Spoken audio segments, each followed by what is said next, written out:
7 स्थान शिवलिंग के बताए हैं जहां पर भूल से भी अगर कोई चंदन की उंगलियां लगा देता है।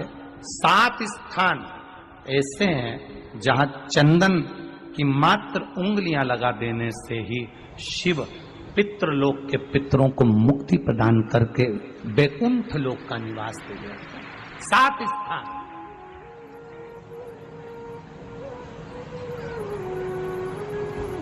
और वो 7 स्थान जो चंदन के बताए गए हैं, पहला भगवान देवाधिदेव महादेव के शिवलिंग पर चंदन का लेपन। समझ लेना जरा बहुत अच्छे से। आपको लगता है स्वप्न में कोई मुर्दे दिख रहे हैं या कोई जल रहा है या कोई मर रहा है या कोई चला गया है, ऐसा भय लगता है। बच्चों को मानी भेजूंगी ऐसा हो जाएगा, पति को मानी भेजूंगी ऐसा हो जाएगा, कोई हमारे कोई गलत तो नहीं कर रहा है।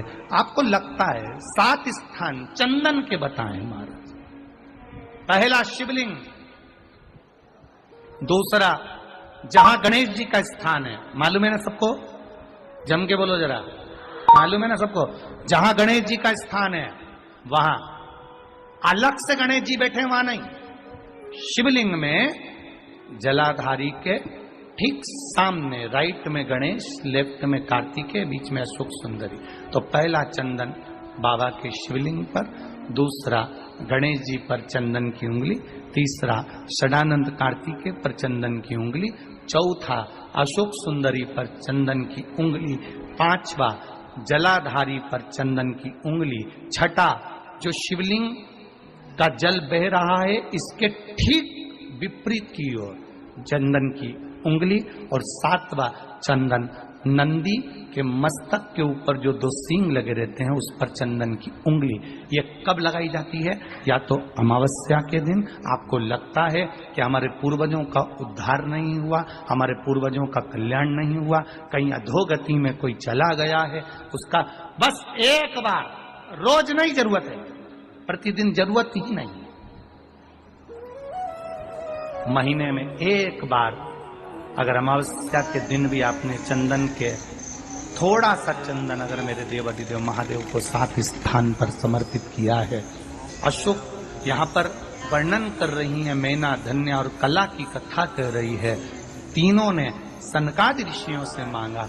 चंदन भगवान को अति प्रिय होता है और चंदन ही एक ऐसा होता है जो पितरों को भी प्रिय होता है, जिसका स्पर्श मात्र लगने से पूर्वजों का कल्याण हो जाता है, वो चंदन। अमावस्या के दिन जो नदी, तालाब, बावड़ी, कुआं किसी भी एक जगह पर अपने पूर्वजों का नाम लेकर शाम के समय पर दिया लगाएगा, ये मेरा विश्वास रहता है, उसके लिए कुबेर भंडारी भंडार जरूर बनेगा, पितृ भंडार। अमावस्या, तुलसी की लकड़ी पानी में घुमाकर, लकड़ी नहीं हो तो माला तो होगी ही, जल में भ्रमण कराकर, जल में घुमाकर, तुलसी की लकड़ी को जल में डालकर स्नान जो करता है, मात्र घुमाना है, लकड़ी डालकर नहीं रखना है, घुमाकर अपने पूजन वाले स्थान पर रख लो, या पानी में पहले से घुमा लो, उस पानी को ले जाकर डाल दो। अमावस्या स्नान जो जीव करता है, शिव महापुराण की कथा कहती है, जितनी वर्ष में सोमती पड़ती है, सोमती अमावस्याएं पड़ती हैं, शनिचरी अमावस्याएं पड़ती हैं, सारी अमावस्या का पुण्य उस जीव के खाते में चला जाता है। तो अच्छे से ध्यान रखिएगा, आप ब्राह्मण को भोजन कराएं ना कराएं, आपने धूप छोड़ी ना छोड़ी वो पता नहीं, गाय को रोटी दी ना दी, स्वान को भोजन दिया ना दिया, कौवे को भोजन दिया ना दिया, चलेगा। पर अमावस्या के दिन, उस दिन प्रदोष काल में, प्रदोष के समय पर, शाम के समय पर जाकर किसी भी नदी, तालाब, बावड़ी, कुआं, कहीं ना कहीं जो आपके पास में हो, वहां पर एक घी का दिया, बत्ती का मुंह दक्षिण की ओर कर अवश्य जला कर जाना, सारे पितृ दोष समाप्त हो जाएगा। निवेदन है, माताओं से निवेदन है, मान लो आपको कोई ब्राह्मण देवता ने कहा कि आपके यहाँ पितृ दोष है, तो आपको घबराना नहीं है कि महाराज जी मुझे क्या करना पड़ेगा, पितृ दोष है एक चावल का दाना घर में से लीजिए, हथेली पर रखिए, पानी का जो मटका होता है, हंडा होता है, पानी का जो मटका है, हंडा है, जहां पर रसोई घर में तुम पानी रखते हो, उस हंडे के पास में, मटके के पास में उस चावल के दाने को लेकर जाइए, अपने पितरों का स्मरण कर स्वधा स्वधा स्वधा स्वधा स्वधा 5 बार बोलकर शंकर भगवान के शिवलिंग पर, तुम्हारे घर में शिवलिंग हो तो घर में, और अगर मंदिर में शिवलिंग हो तो मंदिर में, उस चावल के दाने को चढ़ा दीजिए। कैसा भी पितृदोष होगा समाप्त हो। श्री पार्वती जी की नानी जी का नाम क्या था? सुधा। क्या नाम था? जम के बोलो जरा। सुधा। और ये कोई साधारण सी नानी नहीं है पार्वती जी की, और ना ये नाम कोई साधारण सा।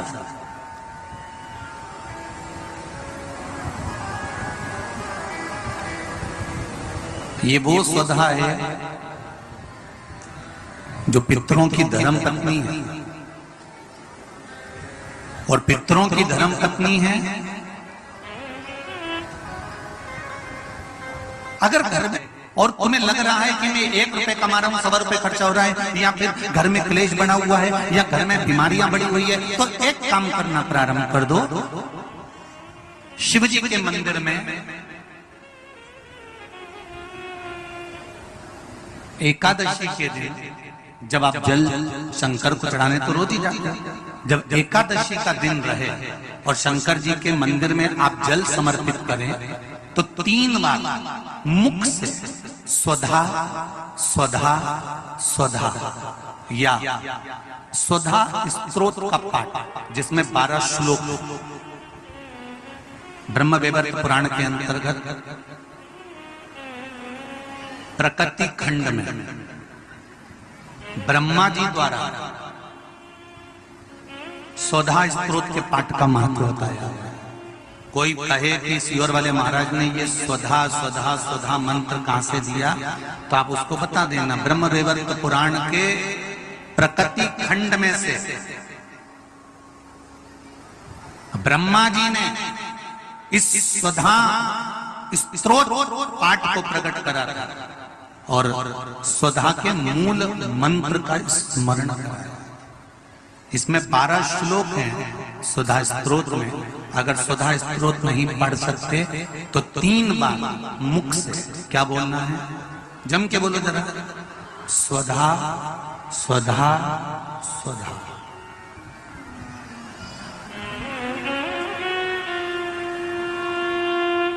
पीछे धा है, हा नहीं तो तुम स्वाहा स्वाहा स्वाहा खा। पीछे क्या है? धा, धनुष वाला। फिर से एक बार बोलिए, 3 बार। स्वधा स्वधा स्वधा। और एक बात और ध्यान दीजिएगा,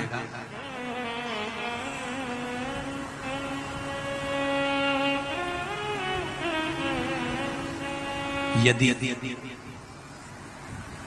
कोई बुद्धि से विकलांग हो, विवेक काम नहीं कर रहा,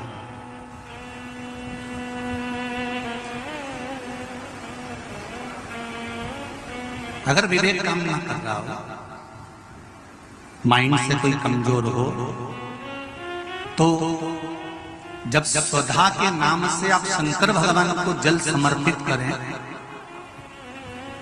स्वधा स्वधा कहकर उस जल को समर्पित करें, तो पितरों का स्मरण कर कर वही स्वधा को समर्पित किया गया जल, जिसको विवेक की तकलीफ होती है, बुद्धि की तकलीफ होती है, अपने पितरों का, अपने पूर्वजों का स्मरण कर कर उस जल को उस विवेकहीन व्यक्ति के दोनों भुकुटियों के पास में लगा देना चाहिए। थोड़ा सा एकादशी के दिन अगर जल चढ़ाने जाओ तो 3 बार मुख से बोलिएगा। फिर से बोलो एक बार।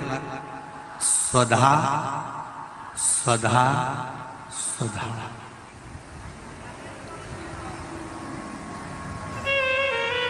ज्यादा पितृदोष हो, ज्यादा तकलीफ चल रही हो, बहुत ज्यादा कष्ट में हो, तो शिव मंदिर में बैठकर या घर के मटका परिंदा या पूजन वाली जगह पर बैठकर 12 श्लोक का सुधा स्तोत्र का पाठ भी कर सकते। ये पार्वती जी की नानी जी सुधा,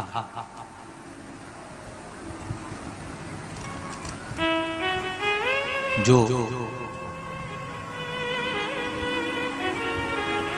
भगवान शिव का अभिषेक करना, पूजन करना, अर्चना करना, मंत्र जाप करना, स्मरण करना, नित्य प्रति शिव पूजन में डूबी रहना, इनका एक ही काम था। थी पितरों की पत्नी,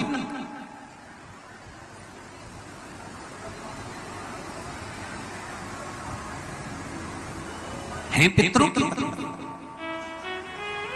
पर भक्ति में इनका बल बड़ा बड़ा बड़ा। जब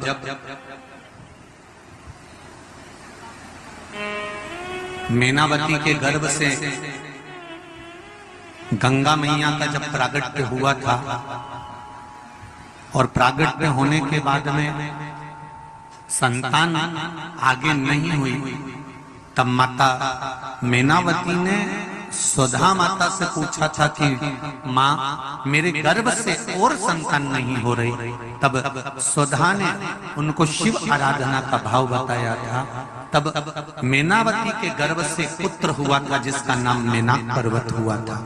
मैनाक पर्वत के होने के बाद फिर मैनावती के गर्भ से एक बेटी का जन्म हुआ था जिसका नाम माता पार्वती थी।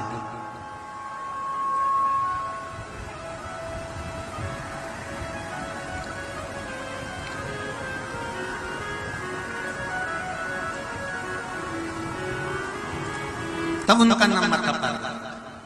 और माता पार्वती की तब साधना का बल इतना प्रबल था, इतना बल प्रबल था। माता पार्वती जी ने अपनी नानी से जो सीखा था, सुधा माता से जो सीखा था, शिव आराधना का जो भाव माता पार्वती सीख कर बैठी थी, वो माता पार्वती जी ने शंकर की इतनी आराधना करी, इतनी आराधना करी कि देवादिदेव महादेव के साथ में माता पार्वती जी का मंगल विवाह हुआ। ये सुधा से सीखा था। हमारे घर के बच्चों को कोई दूसरा सिखाने वाला नहीं मिलेगा। हमारे घर के बच्चों को हमें सिखाना पड़ेगा। सारी दुनिया की गतिविधि तुम्हारे बच्चों को दुनिया सिखा देगी, पर हमारे कुल का, हमारे घर का, हमारे सनातन धर्म का संस्कार हमारे बच्चों को कोई दूसरा नहीं सिखाएगा। सिखाना घर के माता पिता को पड़ेगा, कोई दूसरा नहीं सिखाने वाला। आपके बच्चे को मोबाइल चलाना किसने सिखाया? तुमने सिखाया क्या? अरे जम के तो बोलो रे जी। आप अपने बच्चों को कभी मोबाइल चलाना नहीं सिखाओगे, फिर भी बच्चा मोबाइल चलाना सीख जाएगा। जितना तो तुमको नहीं आता उससे जोरदार